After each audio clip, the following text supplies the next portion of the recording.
वैशाली बैठी अजीत का इंतज़ार कर रही थी, लेकिन 5 मिनट की जगह आधा घंटा हो गया था, लेकिन अजीत वापस नहीं आया था।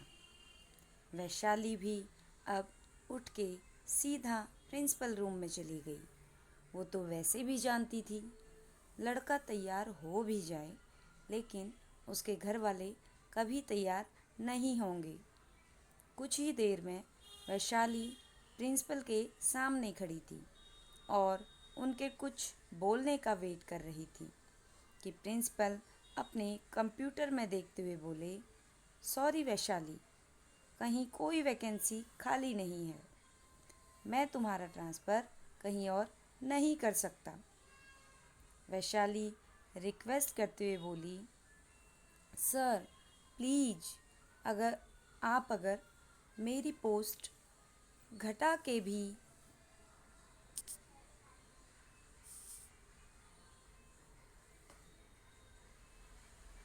मेरा ट्रांसफ़र करेंगे तो भी मुझे कोई दिक्कत नहीं होगी।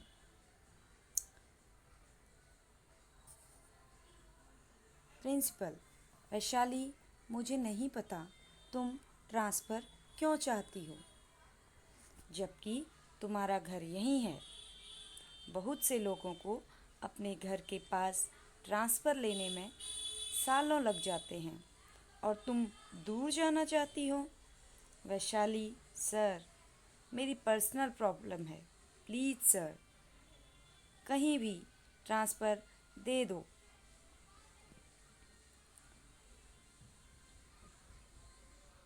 किसी भी गांव या शहर, कहीं भी चलेगा। प्रिंसिपल, लेकिन वैकेंसी भी तो होनी चाहिए। वैशाली हताश हो गई और फिर कुछ सोच के अपनी ज़िंदगी का पहली बार खुद फैसला लेते हुए बोली, सर, फिर मैं ये जॉब छोड़ना पसंद करूँगी। प्रिंसिपल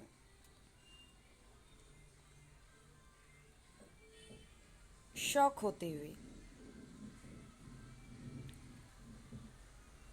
हो गए और बोले, तुम सरकारी नौकरी छोड़ोगी? तुम्हारी तबीयत तो ठीक है? वैशाली, सर, मुझे पता है मैं क्या बोल रही हूँ। अगर आप मेरा ट्रांसफ़र नहीं कर सकते तो मैं रिजाइन दे देती हूँ। प्रिंसिपल, पर ये बहुत गलत डिसीजन ले रही हो तुम।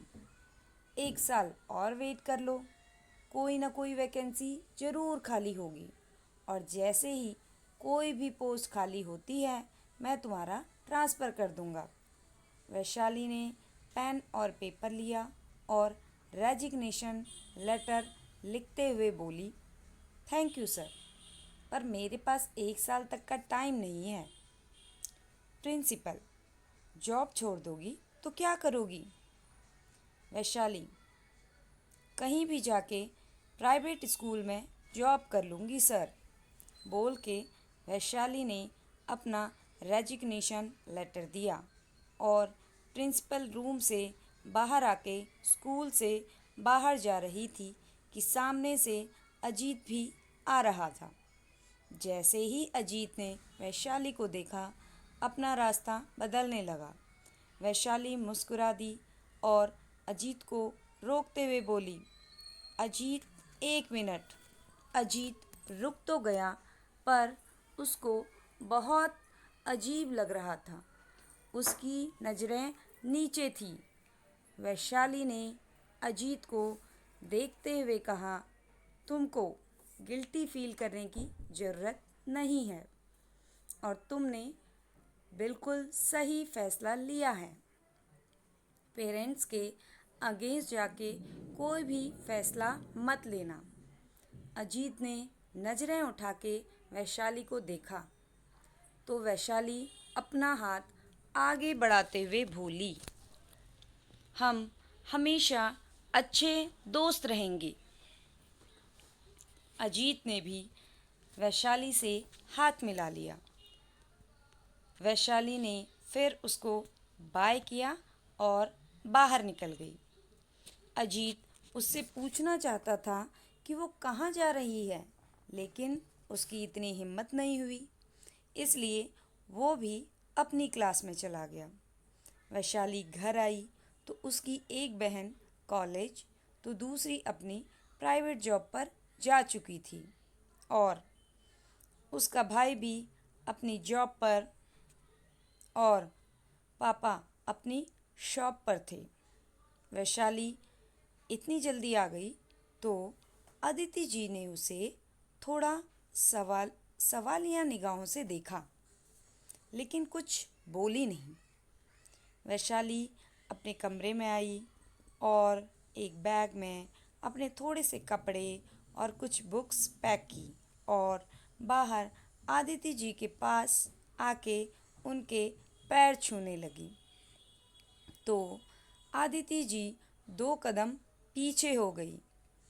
वैशाली ने अदिति जी जिस जगह खड़ी थी उस जगह के पैर छू लिए और खड़े होकर बोली, मम्मी, मेरा ट्रांसफ़र हो गया है। बहुत दिन से प्रिंसिपल सर बोल रहे थे, लेकिन मैं ही जैसे तैसे टाल रही थी। लेकिन अब नहीं गई तो जॉब चली जाएगी, इसलिए जाना पड़ रहा है। ट्रांसफ़र उज्जैन में ही हुआ है, तो त्योहार और छुट्टियों में आती रहूँगी। आदिति जी मुंह टेढ़ा करके बोली, कोई ज़रूरत नहीं है। अच्छा हुआ तुम्हारा ट्रांसफ़र हो गया। मैं भी सोच रही थी तुमको इस घर से दूर कहाँ भेजूं। तुम चली जाओगी तो कम से कम तुम्हारी बहनों की शादी झूठ बोल के तो करवा दूंगी। कह दूंगी कि 2 ही बेटियां थी मेरी। वैशाली का कलेजा फटने को आ गया, लेकिन उसने अपने आप को संभाल लिया और बोली, माँ, ट्रेन का समय हो गया है, मैं चलती हूँ। बोल के वैशाली बड़े कदमों से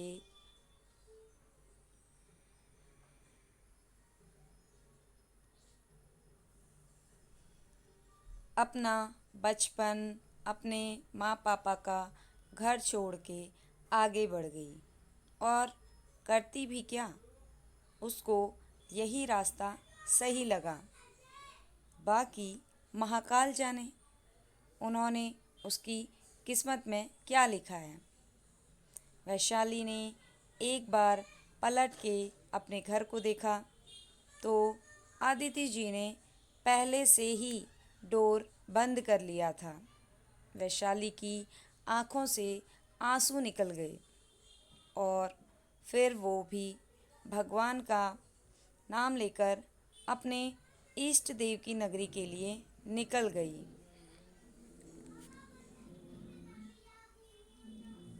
वैशाली महाकाल की भक्त थी, इसलिए उसने उनकी नगरी ही जाने का सोचा। जब किस्मत महाकाल ने लिखी तो आगे भी वही उसकी ज़िंदगी भी संभालेंगे।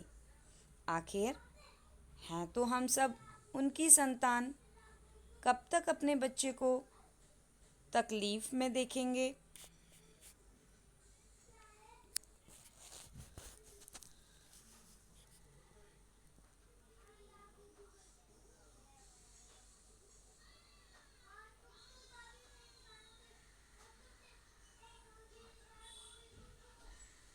वैशाली ट्रेन में बैठी थी।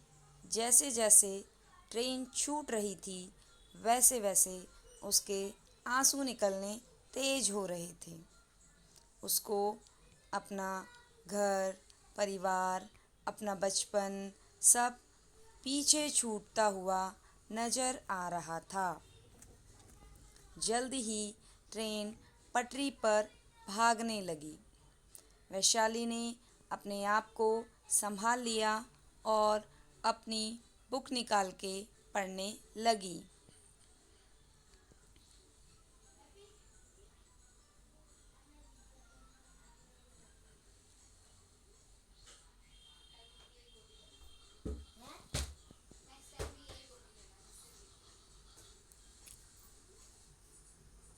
कि सेकेंड स्टॉप पर उसके सामने वाली सीट पर एक लड़का कान में हेडफोन लगाए आया और अपना सामान ऊपर रखने लगा तो गलती से वैशाली का पैर उसको लग गया। वैशाली ने तुरंत बुक से नज़रें हटा के उस लड़के को देखा और माफ़ी मांगते हुए बोली, सॉरी भैया। उस लड़के की आंखें बड़ी हो गई। वो जल्दी से वैशाली के सामने वाली सीट पर बैठ गया और बोला, भैया? कौन भैया? वैशाली नासमझी से उसे देखने लगी तो वो लड़का इधर उधर देखते हुए बोला, कोई और भी है क्या यहाँ जिसको तुम भैया बोल रही हो? वैशाली इस बार सपाट लहजे में बोली, नहीं, मैंने आपको बोला। तो लड़का अपना सिर गोल गोल घुमाने लगा और बोला, पाप, घोर पाप। ऐसे हर लड़के को भैया नहीं बोलते, बहुत गलत बात है। वैशाली ने अपनी आईब्रो जोड़ ली। वो लड़का फिर बोला, मेरा नाम शिव है और मुझे शिव नाम से ही बुलाना। और हाँ, आगे से किसी भी लड़के को कभी भैया मत बोलना।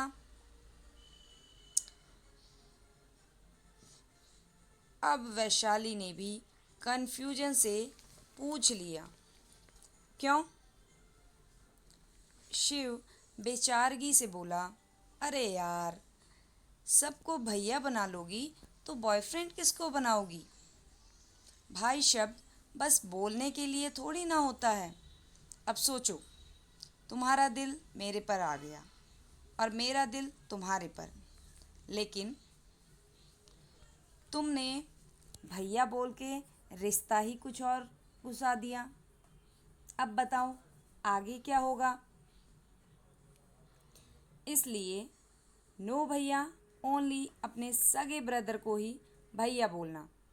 वैशाली उस लड़के को आंखें बड़ी करके देख रही थी कि शिव अपने बालों में हाथ फेरते हुए बोला, यार, पता है हैंडसम हूँ, पर ऐसे मत देखो। मैं काला पड़ गया तो सोचो, तुमने इतनी प्रीटी गर्ल ने मुझे भाई बना लिया। काला पड़ गया तो दूसरी मिलना मुश्किल पड़ जाएगा। एक लड़की के अपने हाथों से जाने के बाद मैं और लड़कियां जाने का चांस नहीं ले सकता। वैशाली ने अपना सिर ना में हिला दिया और फिर बुक पढ़ने लगी। शिव फिर उसकी बुक में नॉक करते हुए बोला, तुम्हारा नाम क्या है? वैशाली चिढ़के बोली, तुमसे मतलब?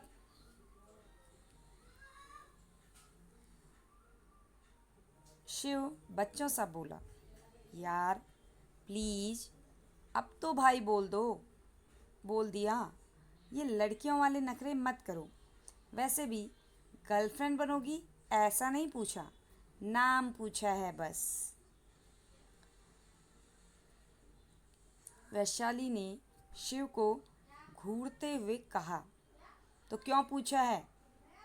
मैंने पूछा था तुम्हारा नाम।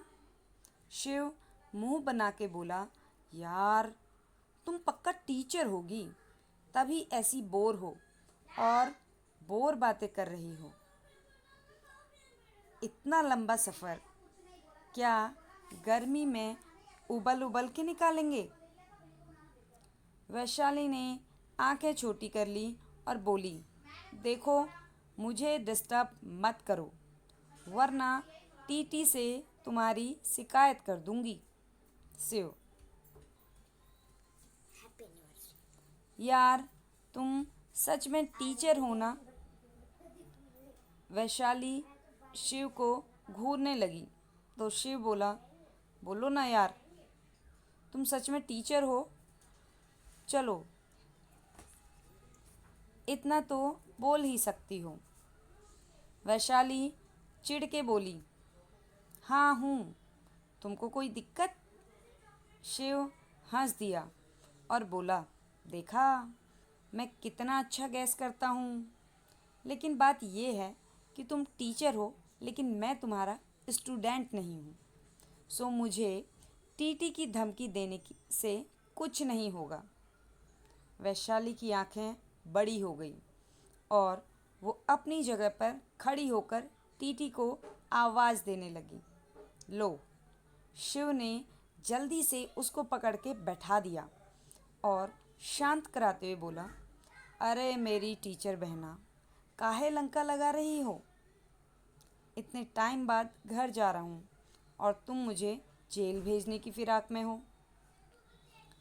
शिव की बात सुन के वैशाली थोड़ा नॉर्मल हुई और शिव का हाथ अपने हाथ से हटाया और बोली,